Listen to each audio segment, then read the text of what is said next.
Here's a question. Well, I posed. Here's a question. Let's have a real question. Can men and women work together in the workplace? Yes, I do it. How do you know? Because I work with a lot of women. Right. Well, it's been happening for, what, 40 years? And things are deteriorating very rapidly at the moment in terms of the relationships between men and women. It's like we don't know if men and women can work together successfully. But in what ways? Because in the sexual harassment way. Because 40 years ago, I would have been, well, I don't know, if I was a white man, I would have been Jacqueline's boss and I could have done whatever I wanted, right? And that there would be almost no recourse that a woman who was working under me would have. Now they have some recourse. I mean, is that a... There was recourse back then, too. You could take people to the police. Do you think that was happening a lot? I mean, like, I think it's a dreadful thing to have to go to the police if you've been sexually assaulted. If you feel like there's a reduction in harm, right? That things are better. So you feel like right now the atmosphere in corporate workplace is the exact same that it was 40 years ago? No, but I'm not sure. I'm not saying that it's any better. It's not any better. Well, maybe it is. What is? I guess not to ask you to sort of prove a negative, but I think that there's plenty of evidence if you look at all the stories that are coming out. Do you not feel like any of the stories that you've heard about what Hollywood is like, do you feel like that's not evidence that this is a problem? Evidence that Hollywood is a problem? Yeah.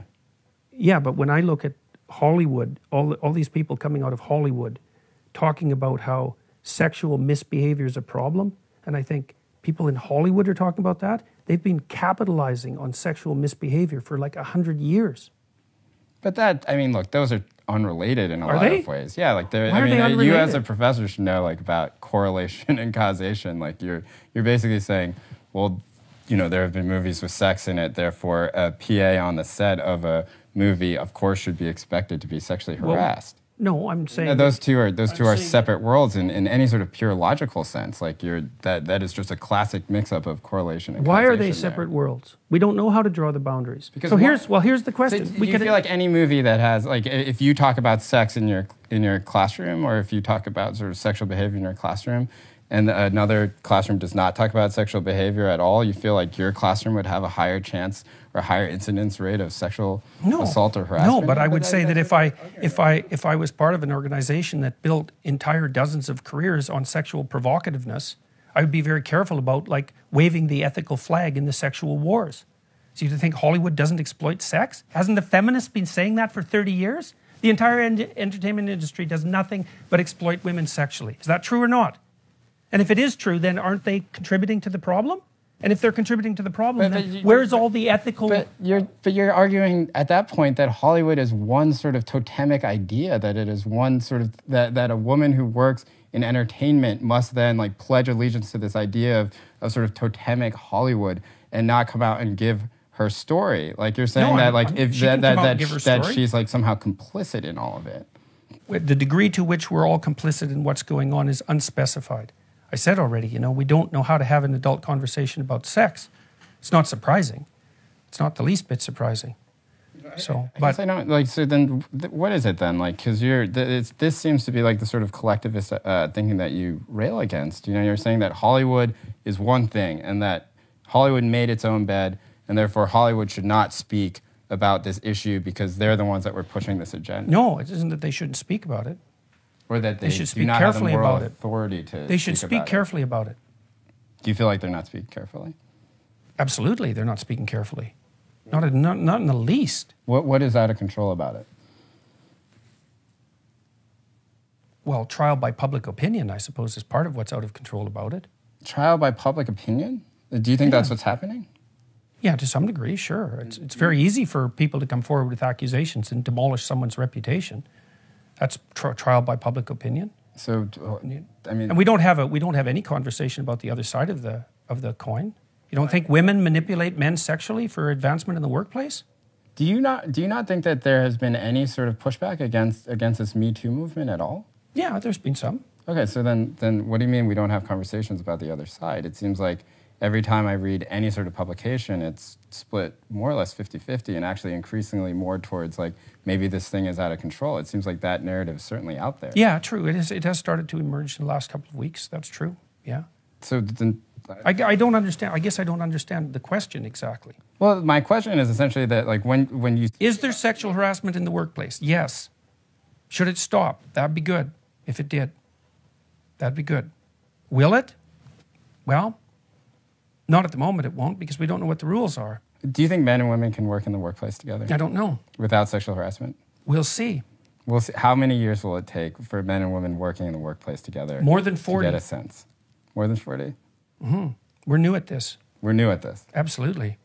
We're completely new at it. It's only been a couple of generations. That's part of the problem, right? Is that we don't know what the rules are. Like, what? Here's a rule. How about no makeup in the workplace?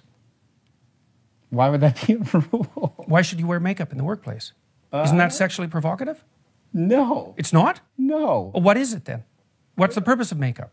Some people would like to just put on makeup. Why? I don't know why. Why do you make your lips red? Because they turn red during sexual arousal. That's why. Why do you put rouge on your cheeks? Same reason. So your argument... I'm not saying that you shouldn't wear makeup. No, I'm not saying that. But you're saying that I'm saying we don't know what the rules are. Makeup in the workplace, that they have sexualized themselves in a way. That's what makeup's for. That's self-evident. Why else would you wear it? When women put on makeup in the workplace, when they make their lips red, when they sort of put on rouge, right? That when they enter that workplace, if a man notices that there is sort of a complicitness with which the woman has said, I am going to sexualize myself in the workplace, and therefore whatever comes will come. No, I didn't say the last part of that. So I didn't say so whatever comes will come. But I think the issue of complicitness, how about high heels? Look. How about high heels? What are they for? What about high heels? What about them? They're there to exaggerate sexual attractiveness. That's what high heels do. They tilt your pelvis forward so your hips stick out. That's what they do. And they tighten up your calf muscles. They're a sexual display. Now, I'm not saying that people shouldn't use sexual displays in the workplace. I'm not saying that. But I am saying that that is what they're doing. And that is what they're doing. So what is the relevance then to like sexual harassment in the workplace then if you can't make... Well, the Maoists put everybody in uniforms to stop that sort of thing from happening. Men wear uniforms. That's the way they wear suits. I guess I'm not seeing the sort of coherence of the thought that you're putting together then, because... What are the rules that govern sexual interactions between men and women in the workplace? Yes. The answer is, we don't know. Right. So I'm throwing out some questions. How about makeup? Oh, that's okay. Is it? Why? Why is it okay? Well, I would think that there's certain ownership over one's body that they can take without... How about negligees? Well, look, if you that's going too far. If you had a workplace with negligees, I think that there would be some sort of standard idea that maybe that would be a sexualized... Okay, so there's some line between lipstick and negligees that we don't want to cross. Okay, fair enough. Where exactly is the line? Well, I think that, much like Justice Scalia said with pornography, it's something that you can feel, or that you know it when you see it. I would say that maybe that sort of, but what's confusing to me and I really do just mean this in sort of a debate sense, which is that like these sorts of big collective ideas, they're things that you feel like are sort of derived through evolution, that people do come to a consensus that is meaningful. I don't think that anyone would say that wearing makeup to the office is in some ways like sexually deviant or something like that, or that it's inviting a sort of atmosphere of sexuality within the workplace. I would say that. The second part, sure. It's exactly what it's doing. Okay, why else would you wear lipstick? Complete the thought for me then, because that's the part that I'd like for you to do. Like, complete the thought. A woman... I'm not saying that women shouldn't do it. And I'm also not saying that it should be banned.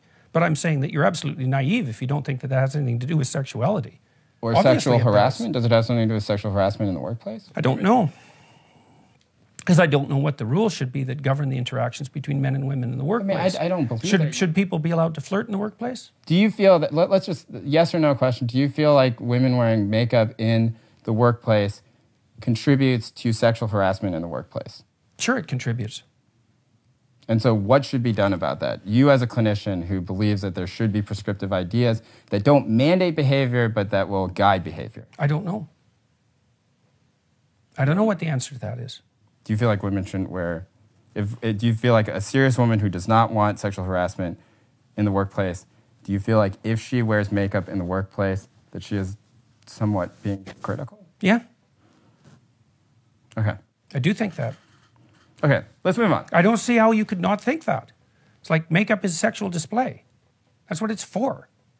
You say, well, I want to look more attractive. It's like, what do you mean by attractive exactly? So then what is a better outcome for you then? A workplace with no sexual harassment, where women wear uniforms and don't wear makeup, much like the Maoists, like you were saying, or a sort of freer workplace in which sexual harassment is an inevitability because women wear high heels and makeup? Well, I don't say that sexual harassment is an inevitability because women wear high heels and makeup. I didn't say that. Or that it is more likely? I said that it contributes to the sexualization of the workplace. What's the difference between more likely and that?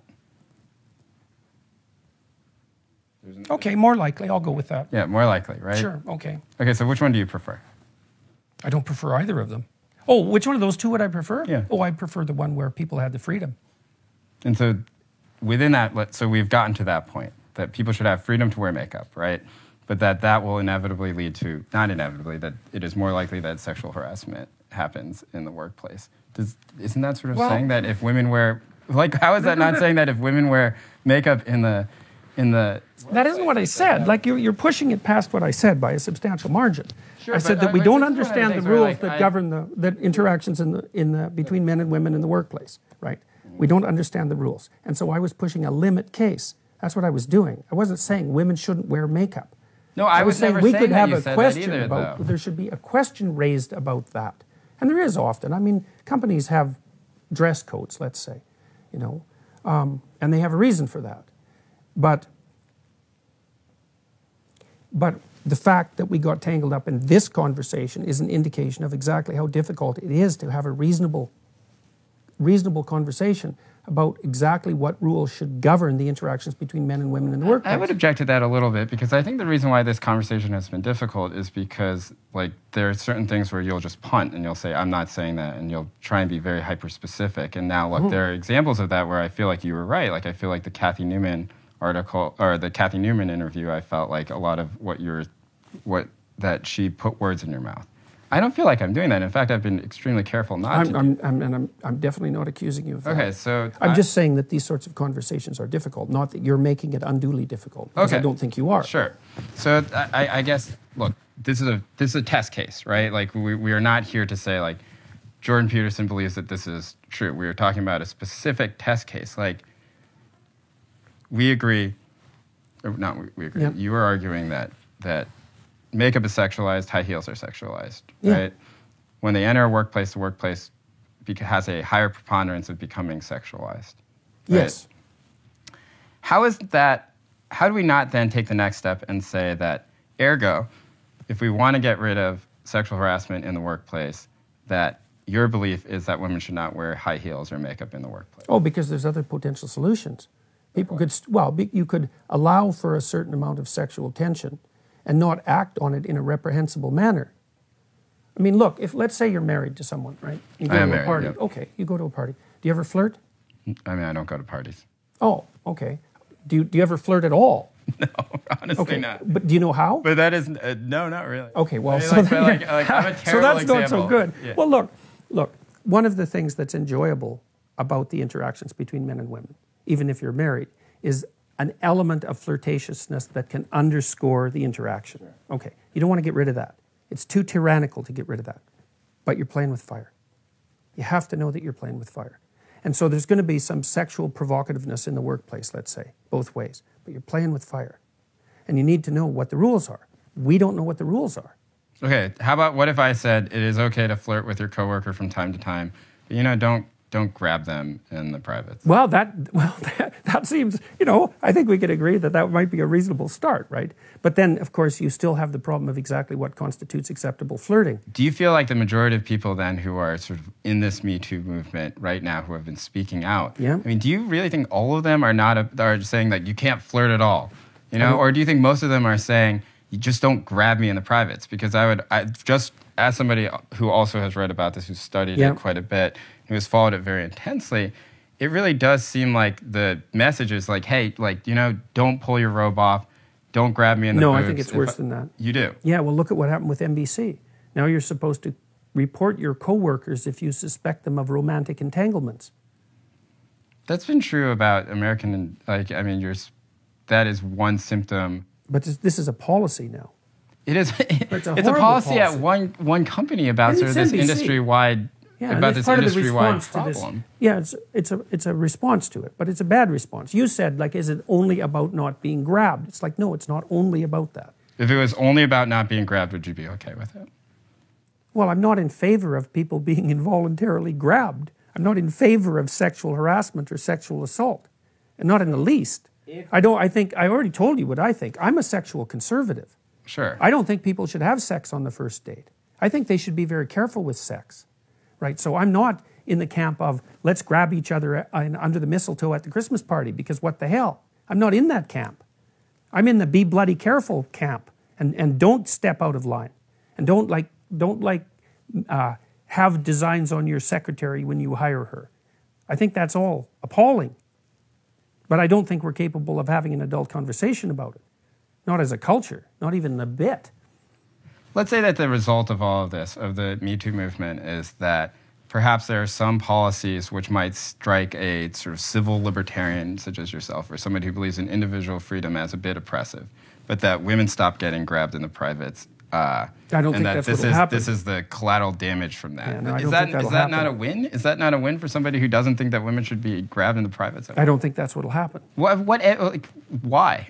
Because I don't think that the ideas that are being put forth have the kind of power that will transform people's behavior in a reasonable manner. Okay, that's very vague. Can you just talk about it? No, it's not. You've essentially said, well, I don't believe that the ideas are going to work. They're not concrete enough. They're not concrete enough? Yeah. I mean, I think that almost every big media organization has specifically rewritten their policies in the past few months with very concrete examples of things that are not okay. I mean, like, do you not think that those are concrete enough? Well, maybe. It's possible. I don't know the policies well enough to be certain. My sense generally is that, like, what would you say it? Outraged mob activism generally doesn't translate very well into intelligent policy.